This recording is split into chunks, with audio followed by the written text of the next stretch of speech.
that's good. No questions. We can go. Obviously, we just talked to Luka, and he was saying his thigh is not 100%. What will be the plan, or is there a potential plan in place for him? Is he going to be going through two-a-days, or will there be some tapering off during this period? Yeah, he's probably not 100%. Hopefully, we can, get him as close to 100%. I think I might have mentioned this. Anytime, you play, it's hard to be 100%. But for him to get as close, again, I think he looks great. He had his first day was great, and so the topic of getting him stronger and getting him closer to 100% before the first game is the goal. And so to answer the second part, yes, he will participate in two-a-days. I know that's rare in today's NBA, but him and Kai will participate in the two-a-days. We only have two of them. That's today and tomorrow. Just because of our schedule is a little different than just a normal preseason. We're gone for 12 days, so we're going to try to get as much as we can before we leave on Sunday to Abu Dhabi, and then go over there and put a little, review a lot of stuff, play Minnesota, and then we head to Madrid for the second part of that trip and review, and then play Real Madrid, and then come home. And we have over a week before we'll play Detroit, so we'll review and again try to put as much as we can. This is just a different preseason training camp, and so that's why we have the two-a-days.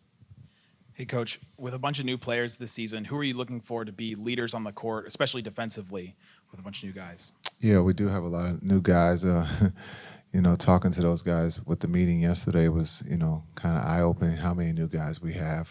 But the big thing is when we look at our leadership, we look at the first two are Kai and Luka.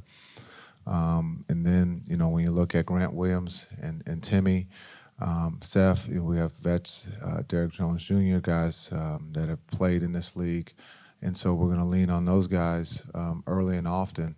But, the biggest thing is we're going to lean, heavy on our two rookies with their energy and their excitement and their ability to play defense. And then you look at, Derek Live and D Live and Omax, those guys, we're going to ask them to be leaders too, even though they're rookies. Coach, when you look at the chemistry between Luka and Kyrie, you guys only got a small sample size. How do you expect that to improve with these guys having a full preseason and training camp and really a true season together on the court? Yeah, I think, as much as the trade, we like things to happen right away.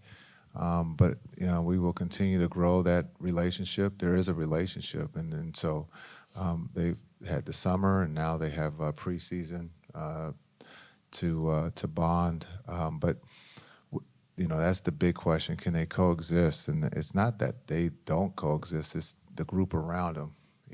I think sometimes we are misinformed. If you have the right pieces around them, they're going to coexist. And after day one, they coexisted at a high level. The group that was out there with them played well. And so I truly believe that this is, when you talk about two of the best players in the world, they're going to play at a high level and they're going to put us in a position to win. Jason, with regards to the two rookies, what are the things that have impressed you so far that has even given you, and you've talked about it, the idea of seeing them in perhaps a starting lineup in the preseason here? And what is it that you want to see from them that proves to you they are NBA ready? Yeah, I think, we've asked them to come, here in August, and they've done everything we've asked them. They've worked. You look at D Live and the things that he's done since August. He's taken a big jump for us here late. Being able to play with Luka in the pickup games, there's some excitement between those two. But I think the big thing is Omax and those guys and D Live have worked extremely hard, and so I think when we talk about starting them, one of them probably will be a starter in with us, but we'll see. But I want to see how they react playing with Kai and Luka and Grant, and so far so good. Jason, this is obviously an unusual preseason as far as the games that you're playing and how they're spread out. Because these are high-profile international games, and then Luka's homecoming in Madrid. Is there any more pressure to play it, for lack of a better phrase, honestly, as opposed to going through the entire roster and giving the entire roster a chance to play? Yeah, I think there's got to be a balance. Maybe we play that first group of the first half of both games. We'll make that decision. We got a 19-hour flight, so we'll figure that out as we fly over. But I think with the guys that we're taking, we got to play everybody. That would be so disrespectful not to give those guys the opportunity to play in Abu Dhabi. Got to talk to Luka. He's probably going to want to play the whole game in Madrid. And so just to understand that we're still in training camp. But, again, we're going to play everybody, and we want to see different combinations. We're going to start with those two rooks playing with the big group, and then we'll make some adjustments with Josh getting with that group, that starters. And, again, looking at the different centers combinations that we have and maybe playing a little bit bigger than we have in the past. Jason, Seth had maybe his best three-pointing season, shooting season when he was with Luka for 1 year. He's also played with Kyrie. When you look at that acquisition, how good of a fit do you think that is for him, and also the way he fits in here? Yeah, I think it's great that Seth has been able to play with both, Kai and Luka. We would love to have that shooting percentage that he had with Luka. I think the one thing that's underrated about Seth is that he can also run the offense, and we can put him out there to get us into different situations, but then also having him on the floor because he is a very capable shooter, and so it just creates space. I think to have that kind of weapon that you can have on the floor who can not just shoot it but also be able to get us into the offense. So I think he's going to play a lot for us. Jason, you guys are obviously in a win-now window when you have a guy like Luka, then you make the move to get Kyrie alongside him. What concerns are there about relying heavily on rookies with the urgency to win? Yeah, I think it's a great situation when you look at the ability to have create championship habits. That's what we're trying to do. With having the luxury of having Luka and Kai. You talk about two of the best in the league, and then being able to have pieces like Timmy and Grant, vets who can help the younger core. When you talk about Josh Hardy and then the two rooks, it's a great balance. I think Nico has done an incredible job of being able to get athletic, young, and then pieces that fit around Kai and Luka. Last year, after the trade, you guys had to kind of tweak things on the fly, working Kyrie in, and playing off the ball. I was curious, and you've also mentioned using some bigger lineups this year. How much tweaking has been done to the overall offensive and defensive systems? Will we see anything? Will we see a different kind of emphasis this year on either side of the ball? Yeah, defense, there'll be a lot more, or I shouldn't say a lot more, there'll be a lot of things that we've changed to adapt to today's game. To see, we'll see how it goes in preseason. As coaches, we have all these great ideas until we put them out and see that they don't work. So then we have to make a change. But hopefully these changes will put us in a better situation defensively.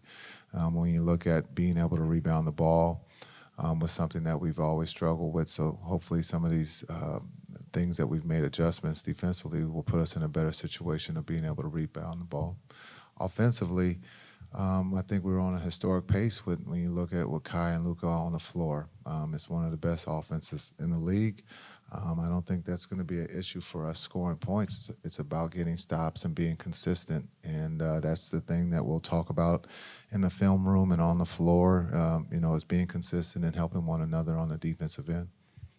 Jason, I was talking to Tyson a few minutes ago, and he said that Lively reminds him of himself. Do you agree with that? I would never disagree with Tyson. No, I think I think Tyson's right. Tyson has put in a lot of work here early with D Live, and so D Live has responded in a positive way. And so, if that's the case, then we're going in the right direction because Tyson, is one of the best at his position. And so, I think the mentorship there, the coaching that D Live is getting is pretty special. When you talk about Tyson and his energy and his ability to communicate, to put D Live in a positive situation, to help him understand what's coming, and D Live has responded in a positive way. Hey, Jason. Josh Green is going into his 4th year, that being a contract year. What's the next step in his growth or your expectations for him this season? Yeah, I think Josh is in a great seat. He's had a great summer with his national team, great experience.